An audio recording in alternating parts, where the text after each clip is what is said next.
How do you find the right scope for the hunt? Do you use a red dot? Do you use a traditional rifle scope? With me today is Jack Oller. We're at Gunsight Academy, and we're coming to you right now.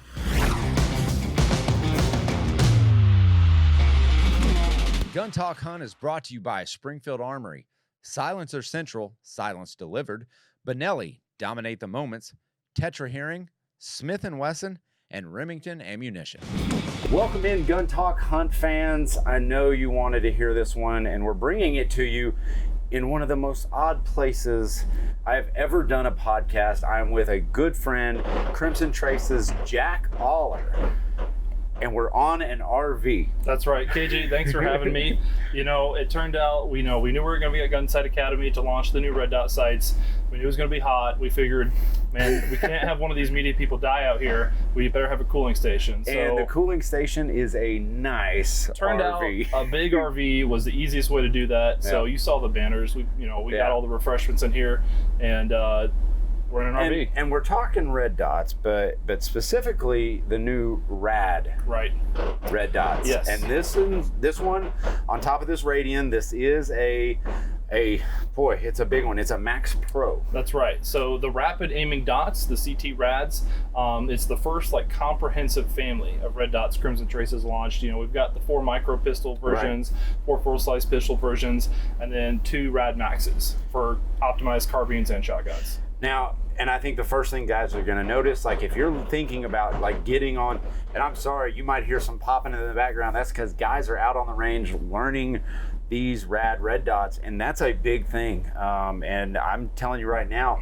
what I'm having a problem with, and it's just because it's like we were talking about before.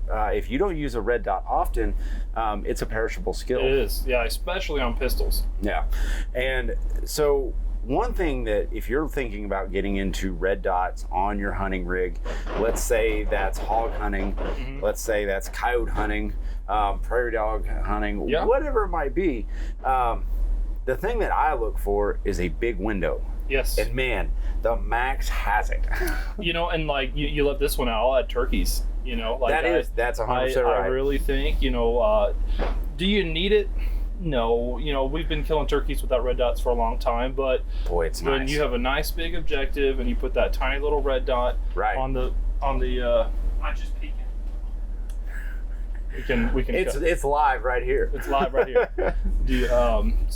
But yeah, we're it's one of the big things about the red dot system, the big window, the turkeys, having that red dot just show up. But one thing I don't think the guys think about a lot is for youth, that red dot is much easier. That's true. And I also think about we're killing turkeys farther than ever now. That's a good point with a tungsten shot. Yeah. We're reaching out and hitting turkeys at 50 yards. I've heard 60 yards before. That's farther than I'm comfortable shooting. Oh yeah. But at that distance, if you think you're really comfortable having that nice, precise aiming point, putting that on that turkey's neck, that I'd feel a lot more comfortable if you're trying to get one. I really would. And so the benefits let's go over the benefits of a Max Pro, especially for turkey hunting. Walk us through a couple of the features that you guys are seeing with these and can expect, because I think there's one feature that really stands out where it comes into play in all hunting aspects that not a lot of guys understand. So walk through some of the features of the Max line. So one of the first things that I think, for hunting in particular is in the Pro version, we have the ambient light sensor. Yes. And as you look closely, we built it into the front of the red dot sight. So it automatically adjusts the brightness level of the aiming dot based on where you're looking. And, you get out, you got to be out before sunrise, to get a bird. And you're out at night with pigs, right? And that final hours of beginning of sunrise and sunset, that light shifts rapidly, and you do have manual adjustment brightness to set it yourself, but not having to think about, I'm going to pull this up and my dot, did I adjust my dot? Right. It's already there. So it automatically will adjust to that light. Exactly. And especially turkeys in the mid-morning time frame when the sun starts peeking through those trees and you're getting all those shadows and a turkey's coming across a wheat field. Right.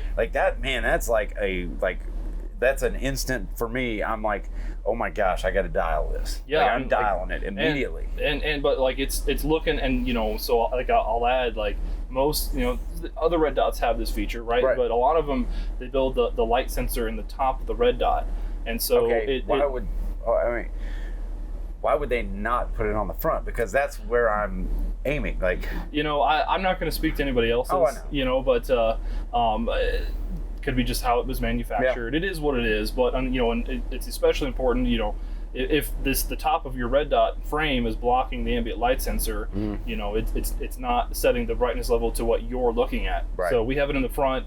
It's looking out in front of you there. Right. So it's a huge feature for me. And I think so. The red dots that I've run on guns, like, and I keep going back to this big window because I wish we could, and we're going to run some more videos on this on our socials and everything else, but I wish you could appreciate how big that window is, because you just got to look through it. You got to look through it. Yeah. Because it is big. And I think guys are used to red dots on pistols now, and what they're finding is they're going smaller and smaller and smaller, and you guys have a rad micro. Yeah, which is great for the subcompact pistols. Exactly. But I think that when someone says red dot, I think that's where their mind automatically goes. Okay. Like, I think that's where they start to go, and then when they see this, they're going to go, that's never going to fit on a Walther PDP.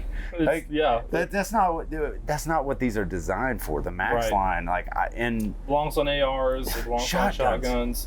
I mean, this is a hunt podcast, but AKs, your tactical firearms, but definitely, so much shotgun potential here. Yeah, and I think that's where guys need to really focus on those larger windows, and that's where they'll appreciate these. And the battery life on these is like ridiculous. Right, the Rad Max and the Rad Max Pro, you're looking at 50,000 hour battery life. Top mounted battery, super easy to swap that out. Right. IPX7, completely waterproof. And then, I'll add, we do have the Crimson Protect lifetime warranty. Right. So that is essentially, the frame, the housing, the frame, the glass, complete lifetime, and then a limited 3-year warranty for the electronics. That's awesome. So, and it comes with a riser. It does. Yep, it comes with the riser, so you can co-witness or get it up a bit higher. And that's a pick rail mount. Yes, that's a pick rail mount. Where I'm really excited about this, and I know I shouldn't be as excited, but I bought a Stevens, I think it's a 301. Okay. And it is going to be a deer killing machine because it's a 410. Are you thinking red dot? Oh yeah, I'm thinking red dot. Why wouldn't you? I'm on board. Because if you think about it, like, if you're taking longer shots, like, you owe it to yourself. And I think a lot of guys don't even pattern their shotguns. A lot of times they're just like, it throws a lot of BBs out there, and if I hit them, I hit them. Sure.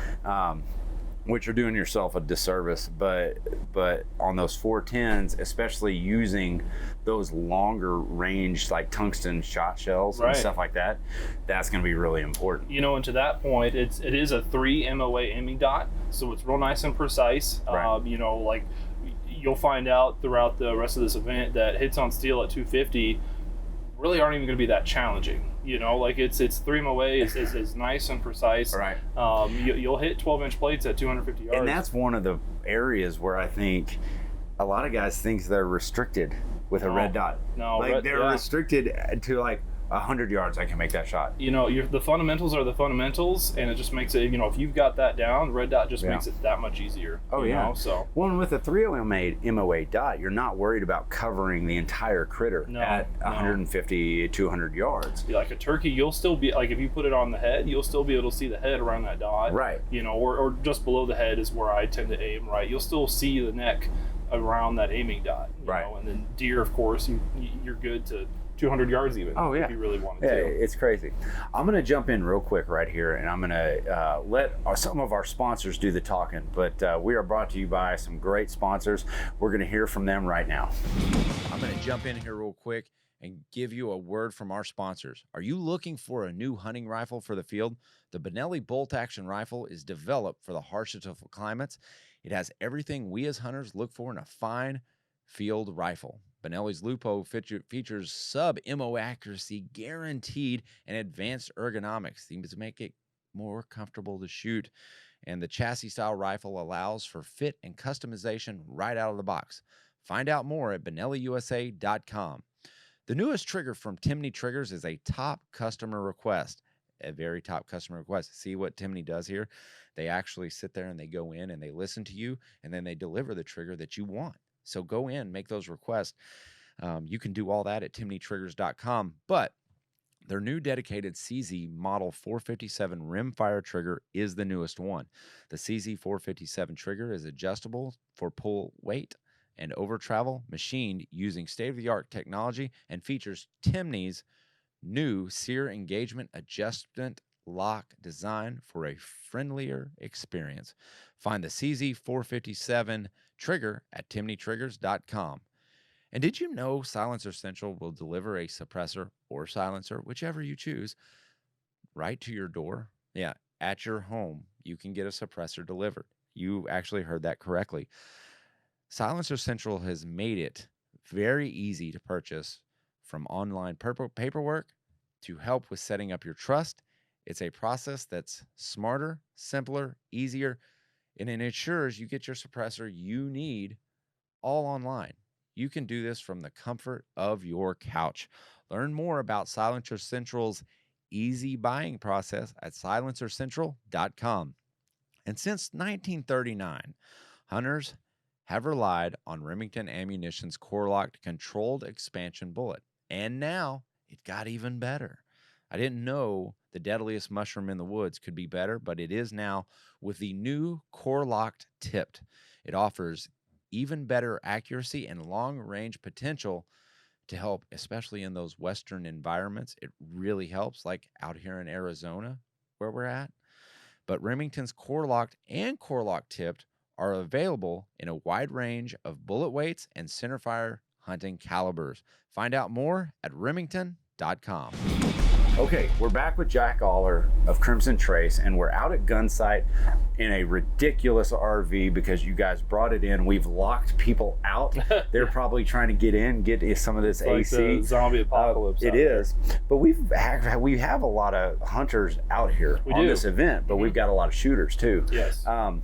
What's one of the, I guess, kind of the key points that you would give somebody looking at practicing with a red dot for hunting?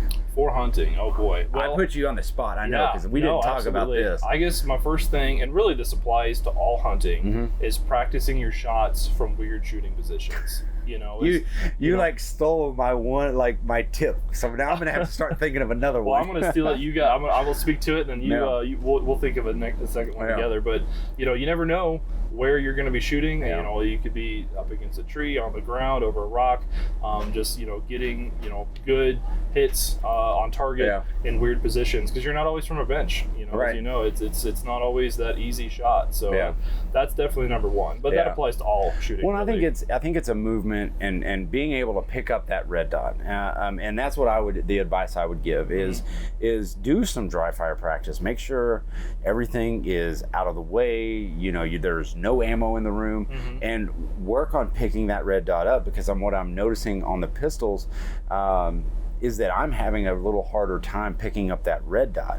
You focus in solely on like, okay, I know my point of aim. Well, then you get out there and all of a sudden, it's something has changed. Yeah. And you don't pick up that red dot early. And I think on hunting, especially when coyotes come in, there's automatically, they've pinpointed the sound. They know they want to get there.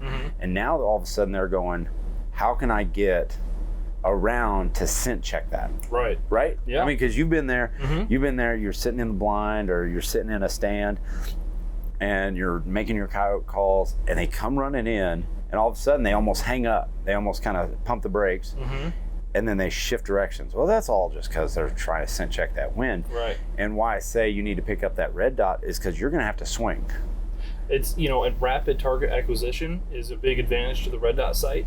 And one thing I'll add, you asked like what's something to train for. I'll advise, don't let the little sway that you have affect you, right? Like it's something that I have to practice with. It's not going to be perfectly the best shooters in the world. Still. It's not like a scope. A scope, you often have a very nice, precise crosshairs. You can put that exactly where you want it.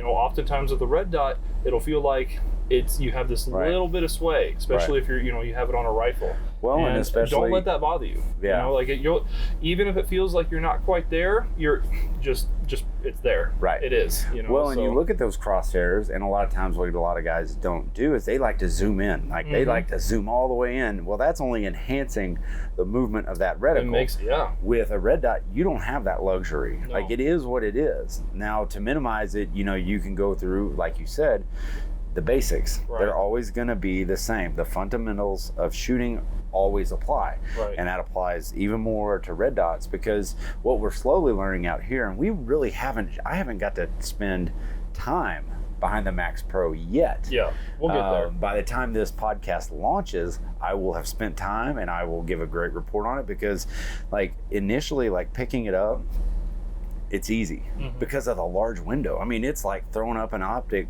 scope and it's just there. Like it's just there. I just thought of a third thing for you and your viewers out there. High brightness is not always your friend. You know, a lot of guys want to turn that dot all the way up, and that just, you know, it makes it perceived to be a lot larger. Really, all you want, and this is my personal preference, but it's pretty standard, is, you know, as just barely able to see that dot. Yeah. You know, maybe even one brightness adjustment higher than you can just barely see it. Go down to, so you're saying like, so go down like, and this has easy adjustments, large buttons. Left and right side. Buttons. It's supposed to be, they'll be very usable with gloves on. You'll feel that it's very tactile, right? But don't make the mistake of turning your dot all the way up, especially in low light. You'll find that brightness is not always your friend. But if it's super bright out, then it is. You know, you adjust to the lighting condition, and the ambient light sensor, you know, it gets you. It'll adjust a little. It'll do that. You know, and the Rad Max, you know, it's a lesser price point. It doesn't have that ambient light sensor, but you can manually adjust it, and we'll keep that in mind. Well, so the Max Pro, I know some of the Rad Micros and the Rads and the Rad Pros, they have like CT motion. Correct. Will the Max line have that CT motion? So the Pro does. The Rad Max does not have the ambient light sensor or shake to wake, but the Rad Max Pro does have CT motion, CT light sensor there. So So I have a funny story to tell you about that. So we were visiting you guys a few months ago, and we were up there. And you guys said, okay, you know, let it sit for 2 minutes and it'll go back to the previous position, you know, the previous lighting setting that you had it on. And I was like, I was going to try to beat it waking up. See if you could. To see if I could beat it coming up. See clear lanes before it turned on. Yeah. I couldn't do it. Yeah. Like, so what that means to these hunters, the guys that are sitting there, if that sensor is on, if you have a Max Pro, and you're in a coyote stand, a lot of times those stands will last 15, 30 minutes. Sure. So you're sitting there still as you can be, you know, the guns, and the red dot's going to go to sleep. Could be to your side, you know, it'll turn off, save your battery, which at 50,000 hours, you've got plenty of time. You know. But it helps like mitigate those like hours on your battery by going to sleep. And once you move that gun, turns back on. It's dialed in. It's ready to go. The only way to beat it is if like you have it sideways on a table and you look through the lens just right, and then you move it, and then you'll see it turn on. Yeah. You know, but you can't beat it, like bring it up and beat it. Yeah. It's very, very fast. That's crazy. I'm going to jump in here quick with a message from our great sponsors. You know, the hearing doctors, that's audiologists at Tetra, have developed the Tetra Range Alpha Shields, a new premium hearing protection product for the range that reduces gun blast to safe decibel levels. I'm actually out here using some of those right now while allowing you to talk back and forth, hear the natural environment around you, and be able to experience a better time at the range or in the field. Visit tetrahearing.com and use the code GUNTALK at checkout for 15% off. And since 1947, a passion for hunting and shooting has driven product innovation at Hodgdon Powder Company, the largest U.S. supplier of smokeless, black powder, and black powder substitute propellants. If you're new to reloading, this is your spot, because you need to go check out the Hodgdon Reloading Center for all your reloading information. It provides everything. So, you know, what powders to use. It has all of that. But even if you're getting into reloading or a seasoned reloader, you need to check out HodgdonReloading.com.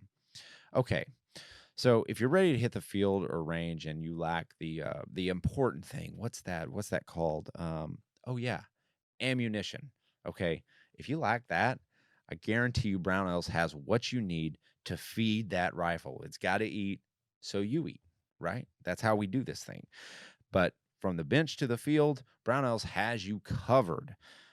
It's got everything: 17 HMR, 6.5 Grendel, 243, 308, 300, whatever you need, they've got it. I'm sure they've got some 9mm out there for you guys that enjoy the EDC, self-defense, range time. But fill your tag and put more game in your bag with Brownells. Get your ammo at brownells.com/ammunition. And have you heard, I just want to ask, have you heard about the new Smith & Wesson M&P 15T2 rifle? It's optimized with a slew of upgrades and customization, an M&P pistol grip with interchangeable backstraps, just like on all those M&P 2.0s. It's kind of like that. It's completely ambidextrous controls, including an ambi charging handle, flat face trigger, and M4E flash suppressor to cut down on that flash and divert that energy. But find out more on the newest M&P rifle at smith-wesson.com. Okay, what do you prefer, coyotes or turkey? Turkey, 100%. Okay. Absolutely. What are a few tips that you can give these guys to make their next turkey season way better? I mean, the red dot is fun. I mean, give it a shot and definitely pattern it. You'll see how accurate you can be. It does give you that advantage of being able to get a bird farther out. I prefer hunting on the edge of fields as opposed to into deep forest, and so I like to watch them display, right? Oh yeah. Turkeys are so dumb they're smart. It's one of the favorite expressions. I'm just happy they can't smell. Right? We'd never kill them. Never kill them. But yeah, I like to watch them display, and it's hard to get them to some in, but maybe 40 yards is the closest they'll come in one day, and that red dot really helps you get the turkey out there. So. Give it a shot. Man, I'm all about like moving, adjusting, like run and gun style turkey hunting. And that's where like your tip on trying a red dot out really comes in handy, because a lot of times, man, you're running to a spot, you call and the bird's right there, or they're through brush. Now with a beaded front sight, I don't want to make that shot. Like I don't feel as confident. But if you've got a red dot and you've patterned it well, like then now all of a sudden you're talking like that's a makeable shot, because I know exactly what my shot's doing. That dot is always going to be dead on. And you like to run and gun. I like to sit and wait. Like I've killed so many birds at 11, 12 o'clock just because I can sit there and I can wait. And so I have a question. So I just recently went on an elk hunt. The elk, I really liken elk hunting to me is really like turkey hunting on steroids. Like it's you hear like the call, the response. It's the call and response thing. What do you do when they go quiet? Sometimes you just gotta wait. Yeah. I mean, like I said, turkeys are so dumb they're smart. It's my dad's always said that. It's really true. I just kind of trust my gut. Yeah. Sometimes I'll just sit there and I'll be patient. I'll be quiet. I've had birds in, never make a sound. I remember one time. Isn't that frustrating? We had 2 birds in front of us, and they were gobbling, going crazy. And then there was a third gobbler coming. He was making 0 sound. And he came. I knew he'd called probably 300 yards away early morning. But never again. He never again. But all of a sudden, there he showed up while these other 2 were coming towards me. Really? You don't know. Patience is really king, especially where I hunt in northern Illinois. Patience is king with the turkey, 100%. But other times, I'll start going crazy. I'll get like, I'll get, it's like, we get them like, hey, what's going on over there? Is there a party going? You gotta trust your gut. Is really what it is, and each day's a little different. That's awesome. All right, Jack Oller, Crimson Trace. You guys have to give these Crimson Trace rads a chance. If you are heading out to the field, these are available, right? Come November, we'll see them on shelves in November. All right, so that means coyote season, turkey season, they're going to be ready. Yes. Perfect. Yep. All right, Jack Oller, Crimson Trace. Thanks, KJ. That's Gun Talk Hunt. You guys, don't forget, keep those muzzles pointed in a safe direction. And if you have the chance to peep out a raw RV like this, you definitely got to do it.